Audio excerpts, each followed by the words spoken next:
Olá pessoal, boa noite. Estamos iniciando a nossa live aqui diretamente da UVESP. Você pode se manifestar como sempre. Se tiver perguntas, estamos à disposição. A programação da UVESP, ela estabelece que depois de amanhã, sexta-feira, nós teremos em São José do Rio Preto o Intercidades, em parceria com a Frente Parlamentar dos Resíduos Sólidos, comandada pelo deputado federal Geninho Zuliani, e com a Associação dos Municípios da Araraquarense. Depois de amanhã, a partir de 8h30, todos da região de Rio Preto, Araraquarense, Catanduva, estão convidados para esse evento. Nós vamos discutir saneamento básico, consórcios públicos, enfim, tudo o que se relaciona com saneamento integrado. No dia 4 de dezembro estaremos com um curso na Câmara Municipal de Iracemápolis, conosco o professor Williams Kester, consultor da UVESP, especialista em Direito Constitucional e Eleitoral. Faremos um curso lá em Iracemápolis. E no dia 14 também, palestra e curso em Boa Esperança do Sul, e a outorga do título de cidadania ao Dr. Sérgio Siqueira Rossi, secretário-diretor-geral do Tribunal de Contas do Estado, que está completando 50 anos na Corte Paulista, passando por todas as carreiras finalísticas do Tribunal de Contas do Estado de São Paulo. Muito bem, o tema de hoje é direito eleitoral. Dois convidados, o Dr. Francisco Roque, advogado especialista em direito eleitoral, faz parte da Comissão Eleitoral da Ordem dos Advogados do Brasil, e o Bruno César de Caires. O Bruno é especialista em direito constitucional. Vamos conversar um pouco sobre eleições, as modificações, exatamente os cursos que com o William nós temos corrido aí o Estado de São Paulo. E aqui nós vamos ter dois grandes especialistas para conversar um pouco sobre esse tema. Francisco, prazer em tê-lo aqui, é uma alegria recebê-lo aqui na sede da UVESP. Prazer é nosso, Tomiziara, é uma honra estar aqui, podendo falar com os vereadores do Estado do Bandeirante, do Estado de São Paulo.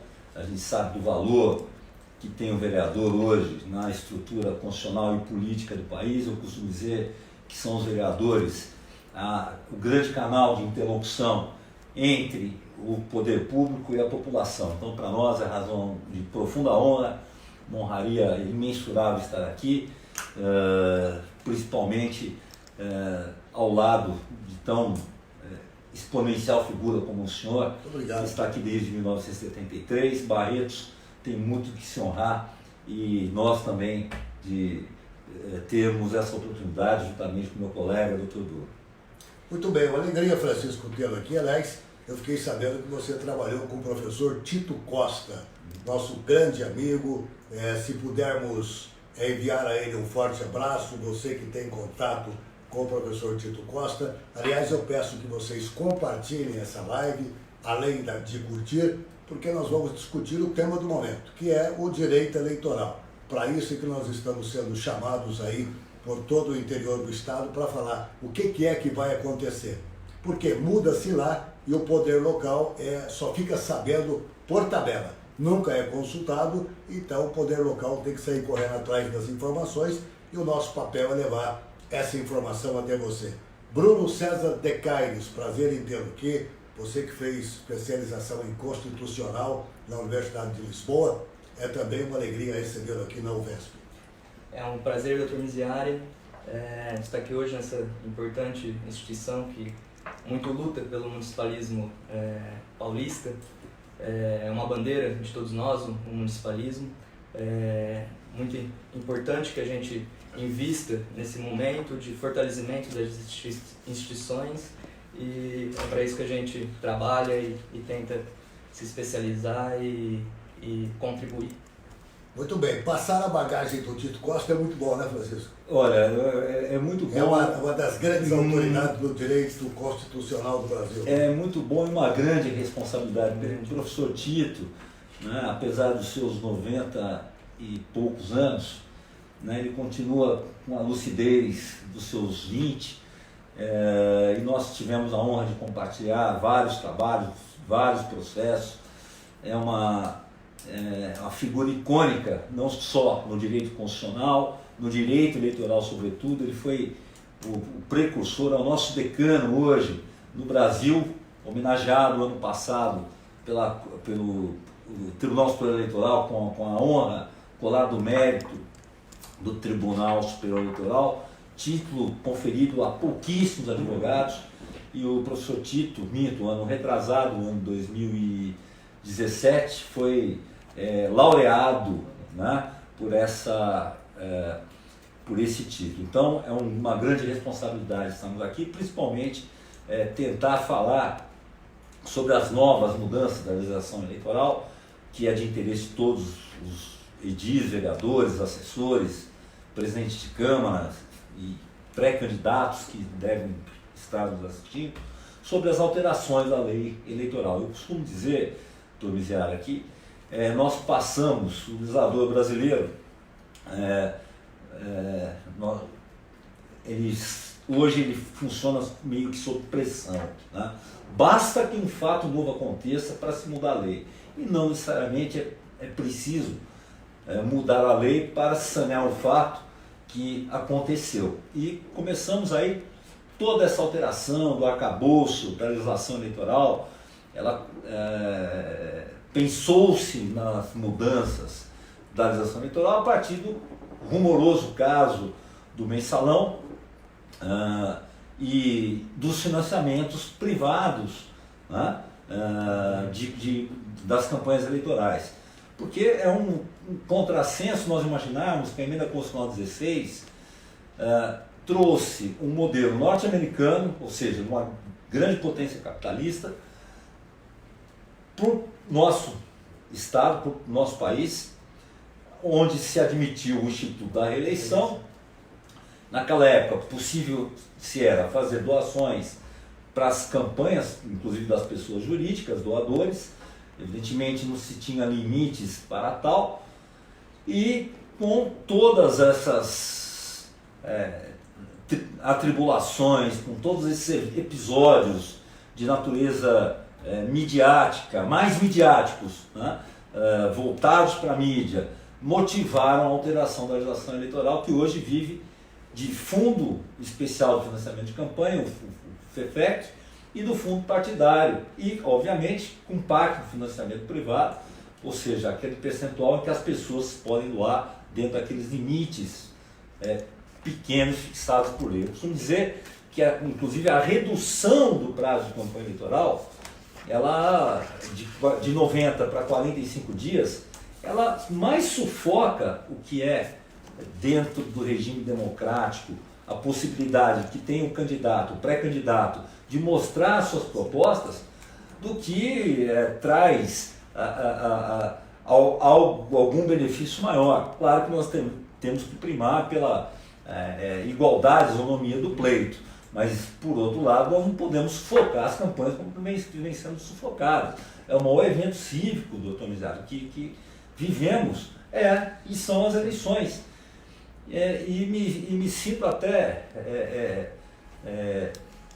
de certa forma, triste em ver uma Copa do Mundo, quando nós tivemos a Copa do Mundo no ano de 2014, né? 14, todos os muros, os prédios, todas as avenidas desenhavam propaganda da Copa. E nas eleições, hoje, continua muda, porque não se pode mais fazer campanha. Aquele elan da campanha, aquele calor da campanha que o senhor viveu lá em Barretos, lá na década de 70, de 80 até 90, começou -se a mudar a partir de 95, né? Com redução de tempos, com condutas que realmente importantes, que vedam o abuso de poder político, econômico. As campanhas perderam o seu elan, perderam o seu charme, a vontade, o movimento cívico que deveria gerar um espírito de ânimo ao cidadão. As campanhas estão, eu diria, mudas, elas estão cinzentas. Está igual na época do Falcão, a lei do silêncio, que era nós estamos quase na época da Revolução não se podia fazer propaganda. Não precisa fazer nada, porque como se pode fazer propaganda eleitoral se nós imaginarmos, temos aqui o Instituto da Pré-Campanha, que ninguém sabe direito o que é. Pode-se tudo, o Alberto Rolo, que o senhor conheceu, o final do Alberto Rolo, costuma dizer o seguinte: na campanha pode-se tudo, menos perder a eleição. Se ele estivesse vivo hoje, está em bom lugar, na paz do céu, ele mudaria de opinião. Pode-se tudo, menos pedir voto, né? E muito cuidado, porque hoje se caça, eu até brinquei ontem no grupo de colegas, de advogados eleitorais, né, que não se pode caçar mais mandatários como se caça borboleta. Não se pode, a justiça eleitoral, eu faço minhas críticas e pode ter certeza, doutor Sebastião, são elas construtivas. A justiça eleitoral, ela é a fiscal das urnas, mas não a vontade das urnas. São casos e casos e casos, e quantos e tantos mandatários tivemos caçados, que perderam seus mandatos por questões pequenas, coisas de lana caprina, filigranas, questiúnculas, né? Pela vontade da justiça eleitoral, que prevaleceu sobre a vontade de uma maioria maçante de eleitores que sufragaram este ou aquele candidato. Então não há uma razoabilidade, às vezes, uma proporcionalidade que se possa aplicar a este ou aquele caso, e a justiça eleitoral tem suas particularidades.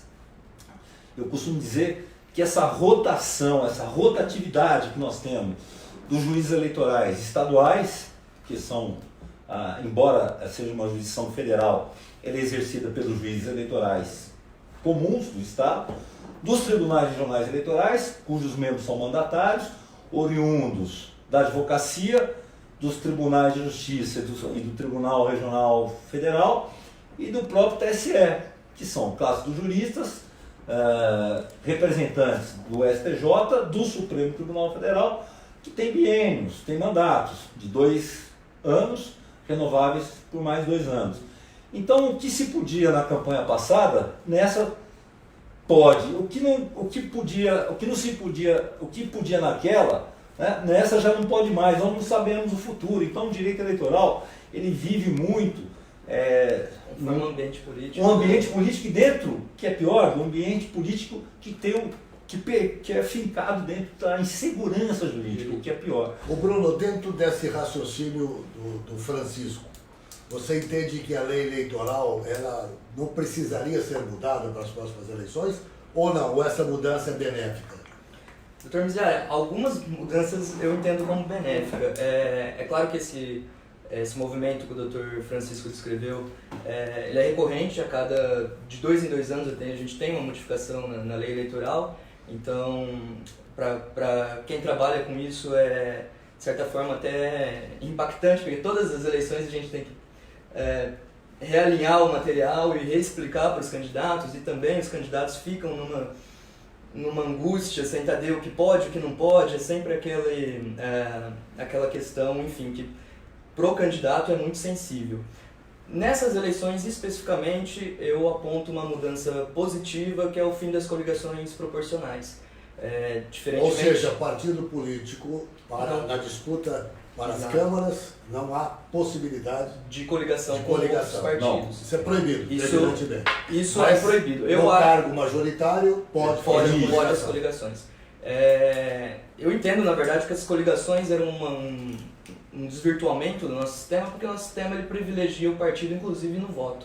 Quando os eleitores vão votar, eles votam primeiro no partido, os 2 primeiros números se referem ao partido e os 2 segundos ao candidato. Então, a coligação, aquele emaranhado de partidos, muitas vezes extremamente diferentes entre si, eu acho que confundia muito, era uma das barreiras para a gente não ter uma identificação partidária, uma cultura partidária no Brasil. Então, essa mudança, ao meu ver, é positiva e bastante importante para o próximo pleito. Muito bem, você que chegou agora conosco aqui nessa live, diretamente da UVESP, nós estamos com o Dr. Francisco Roque Festa, advogado especialista em direito eleitoral, membro da Ordem dos Advogados do Brasil na Comissão de Direito Eleitoral.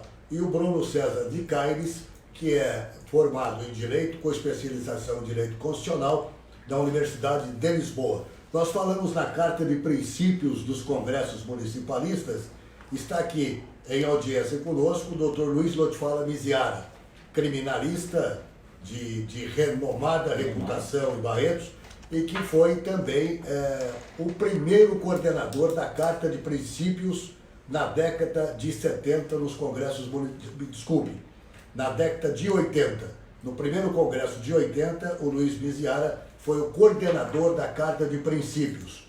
O que era isso? Aliás, eu estava dizendo ao Francisco e o Bruno que o conceito de Congresso de Municípios mudou completamente. Antes, nós tínhamos a Carta de Princípios, que começou sendo elaborada pelo professor Tito Costa, uma das principais figuras do direito constitucional brasileiro, e lá se condensava para entregar às autoridades as propostas dos prefeitos e vereadores do Estado de São Paulo.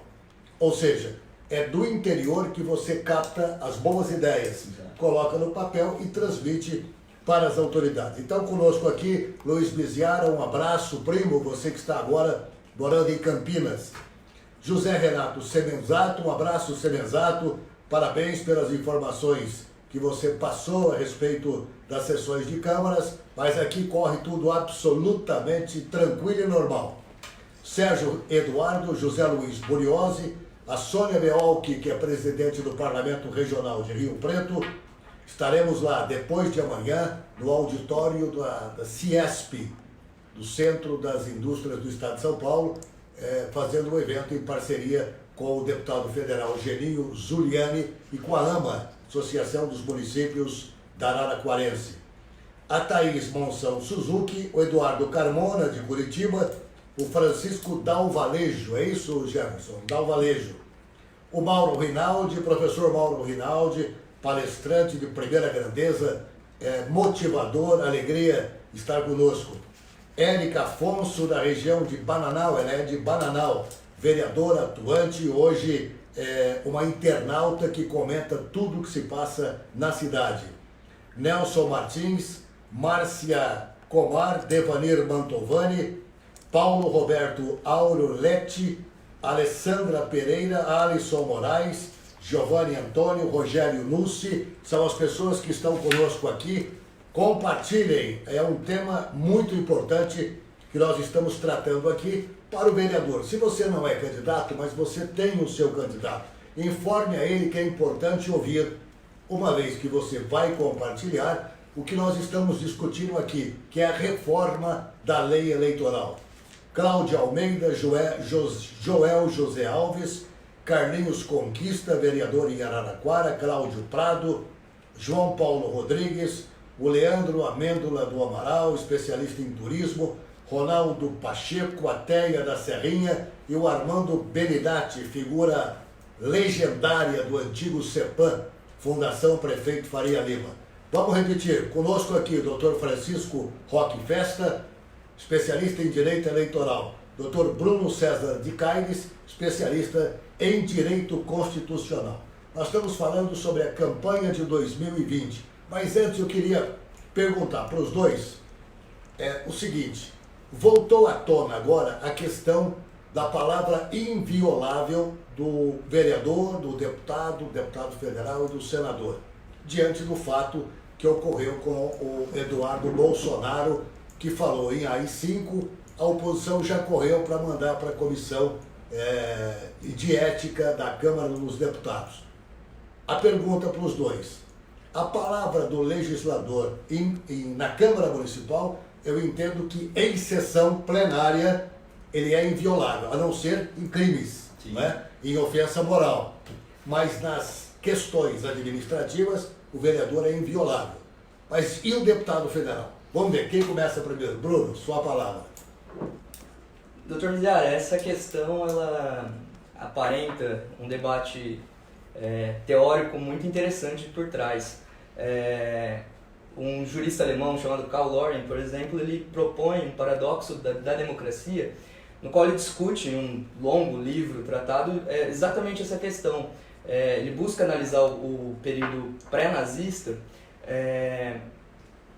para demonstrar que como as leis que protegiam a democracia e a liberdade, elas proporcionaram o surgimento de um regime totalmente de exceção. Então, o paradoxo é justamente esse. Temos que defender a liberdade do parlamentar, a possibilidade de se expressar, mas quando essa liberdade ela propõe um atentado ao próprio regime democrático. Está aí posto o paradoxo, que eu acho que muito bem, acho que contorna essa questão. Sou, claro, como todos, um democrata e acho que essas garantias constitucionais são invioláveis. O parlamentar ele tem o direito de se expressar, de debater, trazer para o plenário tudo aquilo que ele pensa e da forma que ele ache por bem se expressar. Eu acho que essa discussão tem que ficar mesmo no âmbito da política. A gente deve, porque tanto a gente pode até linkar com as questões das reformas eleitorais e tudo mais, a gente tem uma tendência atualmente em judicializar muito a política, de trazer para o debate jurídico coisas que deveriam ser resolvidas na arena pública. Eu acho que essa é uma das questões, essa é uma questão pertinente. Você acha que deve ficar no âmbito político? Eu acho que deve ficar no âmbito político. Claro, como eu tentei pontuar anteriormente, é um paradoxo. A democracia ela permite a liberdade de expressão quando se atenta contra ela mesmo. É um paradoxo, inclusive, filosófico, que a gente pode passar o dia, a noite toda aqui falando sobre. Mas as garantias constitucionais estão aí, são claras e no momento a gente reafirmar o Estado Democrático de Direito é reafirmar as garantias até mesmo quando, enfim, para desrespeito ao eventual opositor ou situação. Você comunga com essa opinião, Francisco? Eu comungo, eu tenho para mim, como bem explicou com muita propriedade o Dr. Bruno, até citando a doutrina alemã, eu tenho para mim que o parlamentar, como advogado, tal como advogado, ele é inviolável por seus atos, manifestações e palavras, no entanto, nos limites da lei. No caso especial do vereador, do deputado, dos senadores, enfim, nós temos os chamados crimes de palavra, né? Ou seja, ele é inviolável por um ou por alguns e pode ser imputado outros. Agora, a questão da inviolabilidade ela já foi muito sedimentada quando o vereador, o parlamentar, o deputado, o senador, enfim, da tribuna se expressava e se excedia eventualmente numa discussão de um tema e às vezes até mencionava lá, o prefeito está desviando dinheiro público, né? Obviamente que ele está aí acobertado pela inviolabilidade. Se ele falar lá fora, ele é sujeito a mas desde que pertinente ao tema em discussão na tribuna e dentro do parlamento. Chamar lá as 5, ou tentar, como falou o doutor Bruno, algo paradoxal, chamar ou tentar dar vida ou insinuar vida às 5 para algo que houve de mais nefasto durante o período de chumbo, né, editado em dezembro de 1968, General Costa Silva, me parece algo que não é de todo inconciliável com alguém que disputou uma eleição dentro de uma ordem constitucional democrática, garantista. Eu não sei se caberá ao parlamento, dentro das suas prerrogativas e das suas atribuições, decidir o caso. Se houve ou não falta de decoro, porque é algo extremamente, a palavra falta de decoro é extremamente subjetiva, um tipo aberto, mas a invocação, a exaltação do AI-5 me parece que deve ser alvo sim de uma punição, não creio com exatamente uma cassação. Pode ser uma advertência, uma multa ou uma suspensão. Mas isso eu acho que é algo que o parlamento vai maturar com bastante inteligência. A parte a gente fazer a defesa integral das prerrogativas de liberdade de expressão do parlamento em tribuna, é importante também ressaltar que esse caso não aconteceu em tribuna e, como muito bem pontuou o Dr. Festa, ao meu ver é um clássico caso de quebra de decoro parlamentar. Assim, A Constituição ela estabelece uma intensa, ela é grande por si só, mas ela é às vezes muito criticada por isso, mas ela é grande justamente porque ela faz uma defesa do Estado Democrático de Direito extremamente rigorosa. Sim. E eu acho que assim, o marco político da nossa Constituição é justamente o fim do período ditatorial, né?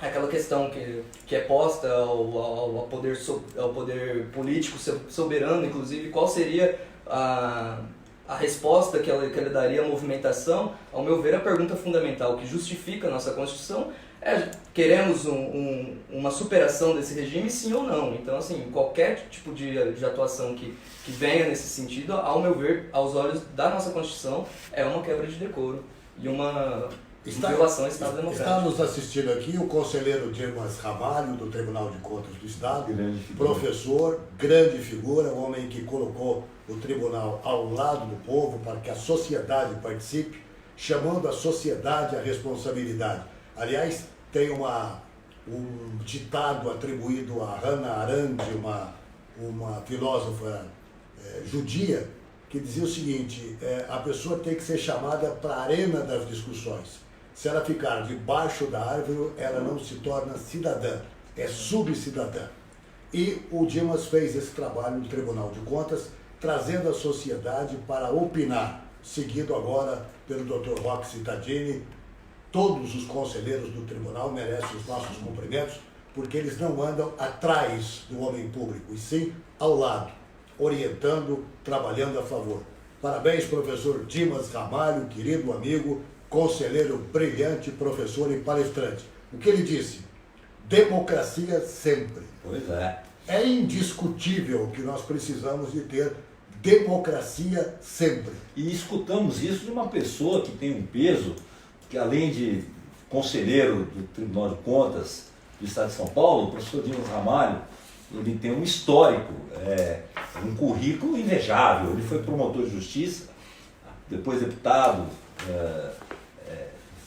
estadual, deputado federal, secretário de Estado, uma pessoa aberta ao regime democrático, uma pessoa que marcante, uma figura simpaticíssima, de uma vida ilibada. Então, para nós é muito bom ouvir isso. Democracia sempre, professor Dimas. O senhor que está hoje lecionando lá na Uninove, nosso abraço ao doutor André Lemos Jorge, que, salvo engano, é coordenador lá do curso e também já teve passagem pelo TRE.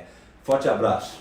Estamos pedindo a você que compartilhe essa entrevista, e conosco está Diego Mendes Vicentini e também o vereador Timba de Assis, presidente do Parlamento Regional de Assis, o Paulo Paiosa Neto, Parlamento Regional do Vale do Rio Grande. Nós estamos já com 34 parlamentos representando os 6.913 vereadores do Estado.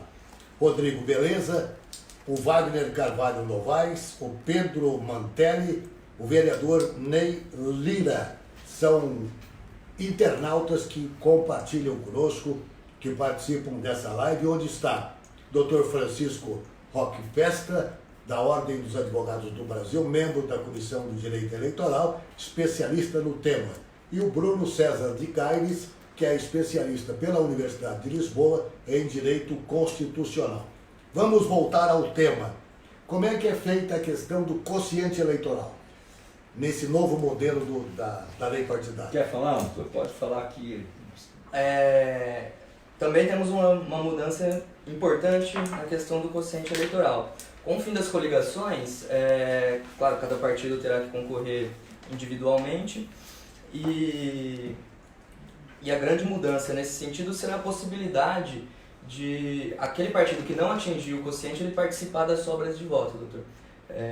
Tivemos vários casos no passado de parlamentares muito bem votados, que acabavam não entrando em virtude do quociente eleitoral. Essa é uma mudança significativa para as próximas eleições.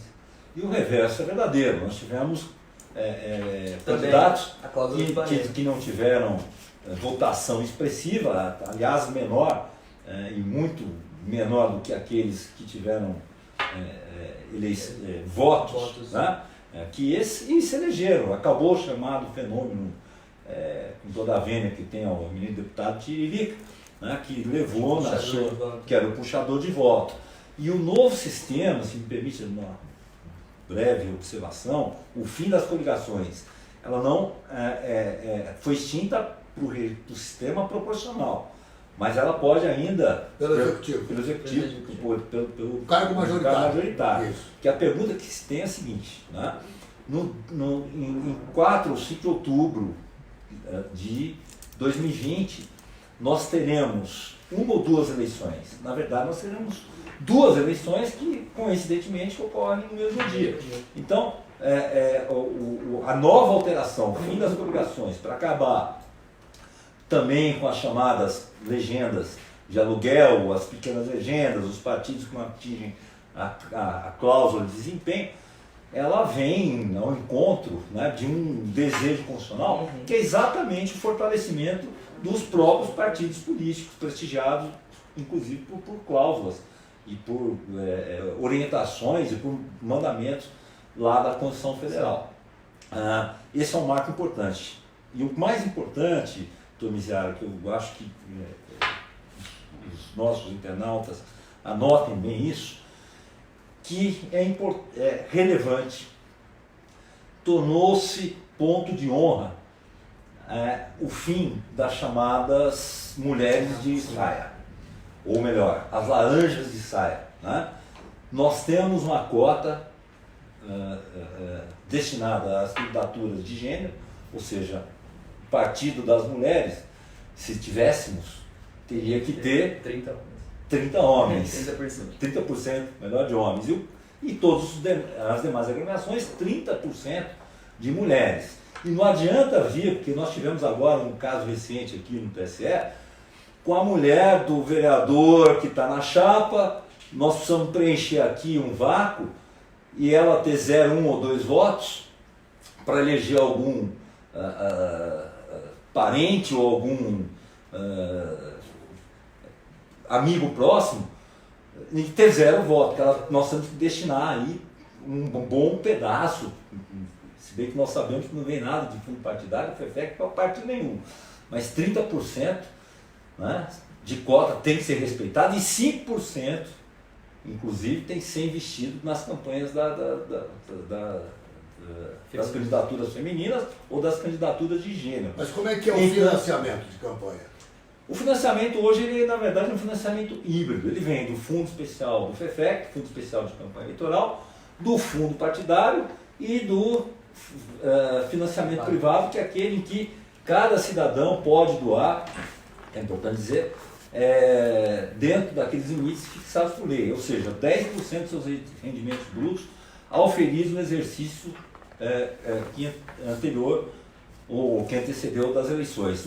Acabou-se a figura do autofinanciamento. Então, antes os parlamentares, os vereadores e prefeitos podiam, dentro dos limites fixados, dos valores fixados pelo Tribunal Superior Eleitoral, financiar a sua própria campanha. Hoje acabou.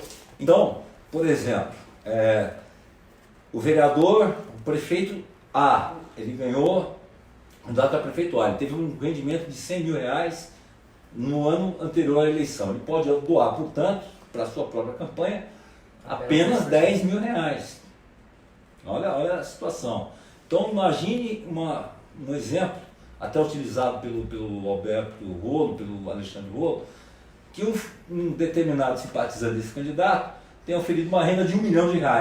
Ele pode doar 100 para esse candidato, ou seja, mais, claro que isso tem que estar no limite daquilo que foi fixado pela legislação, do que ele próprio pode gastar. Eu acho que essas remendas, essas reformas, ditas reformas, na verdade foram grandes coxas de retalho que vieram pela turba ensandecida que foi para a rua, ou para as ruas dos últimos anos, né? Não tem reforma nenhuma, o que aconteceu foram arremedos, as verdadeiras reformas políticas não vieram como nós esperávamos, e acho que você deve tocar breve nesse assunto, são grandes arremedos e remendas, né, que não levam a absolutamente nada. Portanto, se alguém, pensando em eliminar o Caixa 2, para as próximas campanhas, nos moldes em que se coloca hoje o financiamento das campanhas políticas, eu vejo que não tem uma porta, doutor Sebastião. Eu vejo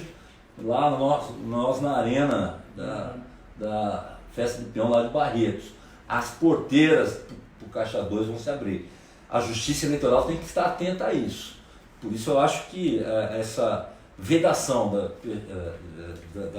da possibilidade de as pessoas jurídicas doarem é um grande escárnio, é um grande erro, equívoco que o legislador teve. Elas poderiam doar, tal como fizeram no passado, nos limites que era possível, mas não poderiam, no nosso ver, no nosso entender. Eu contemplo aqui um candidato, depois ele ganha a eleição, eu apareço com um contrato de emergência lá, de publicidade, de um serviço qualquer. Não, tem que participar de uma licitação ampla, onde seja permitida a todos os licitantes as condições de igualdade. É essa crítica que eu faço, que não houve reforma. Engana-se diametralmente, de maneira chapada, quem fala que houve reforma eleitoral. Não houve. O que existiram foram arremedos. O que existiram foram questiúnculas legais que reduziram o tempo de campanha, que sufocam o Estado democrático de direito, que sufocam os candidatos que devem ir às ruas e mostrar quais são as suas propostas aos eleitores. Então eu sou um forte crítico a essas alterações e respeitando aqueles que pensam em contrário, né? Mas enfim, na nossa visão, o fim das coligações é salutar, porque realmente fortalece o regime partidário, tal como desejou o legislador constituinte em 1988, acabando, né, com o vácuo. Olha, vamos na carona. E também corrigindo certas injustiças, como foi o caso lá da Luciana Genro, né? É isso, né? No estado do Rio Grande do Sul, que ela teve uma votação altíssima, mas não o suficiente para se eleger, né?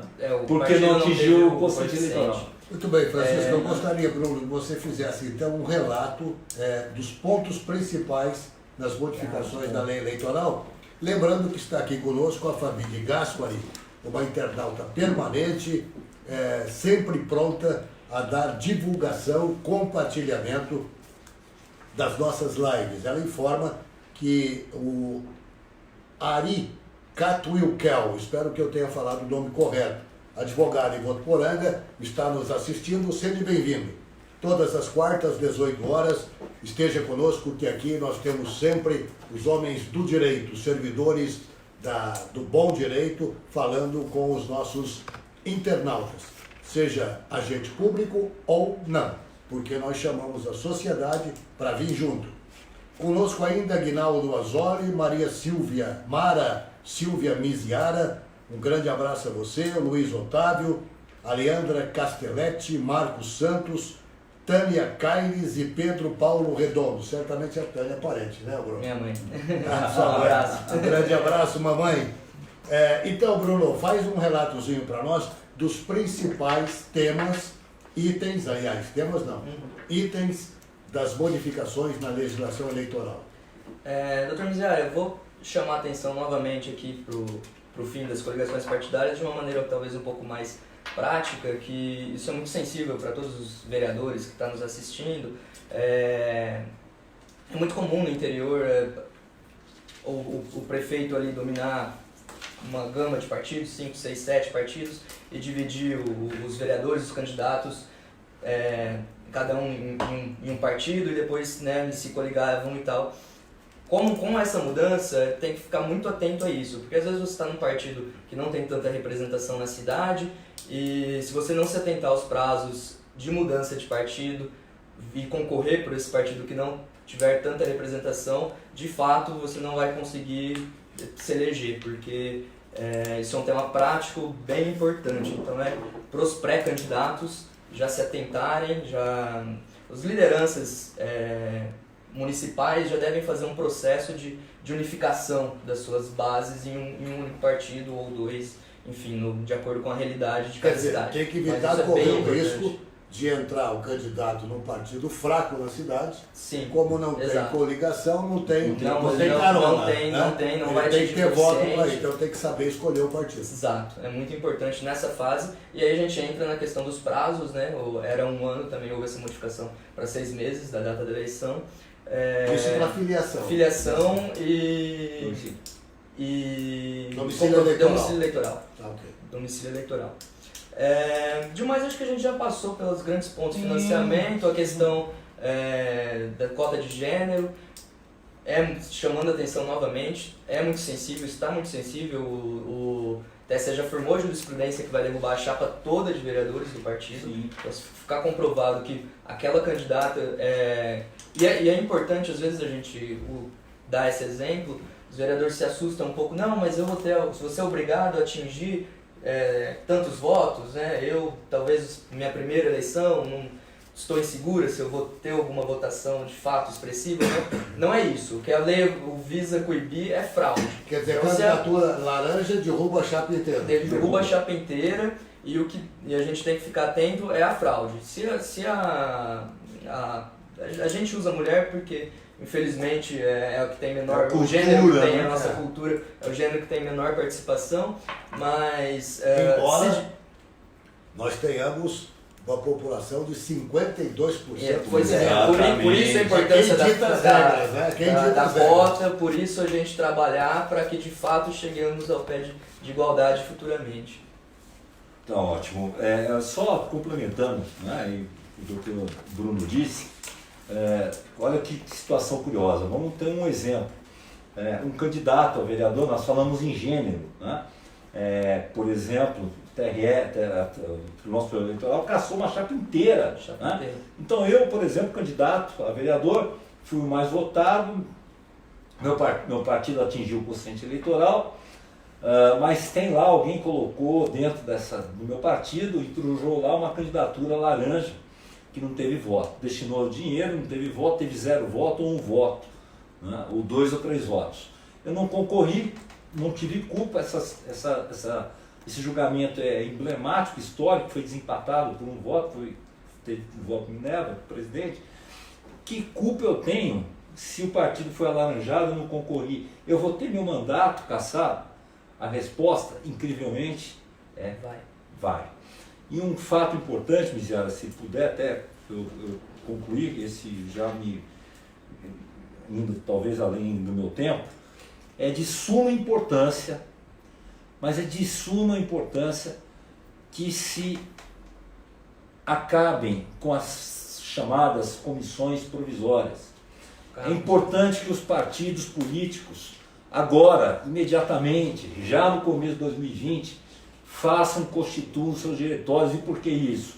Porque as comissões provisórias, que nem mulher grávida, com mais de 8 meses de existência, não vão poder registrar candidatos a vereador e a prefeito.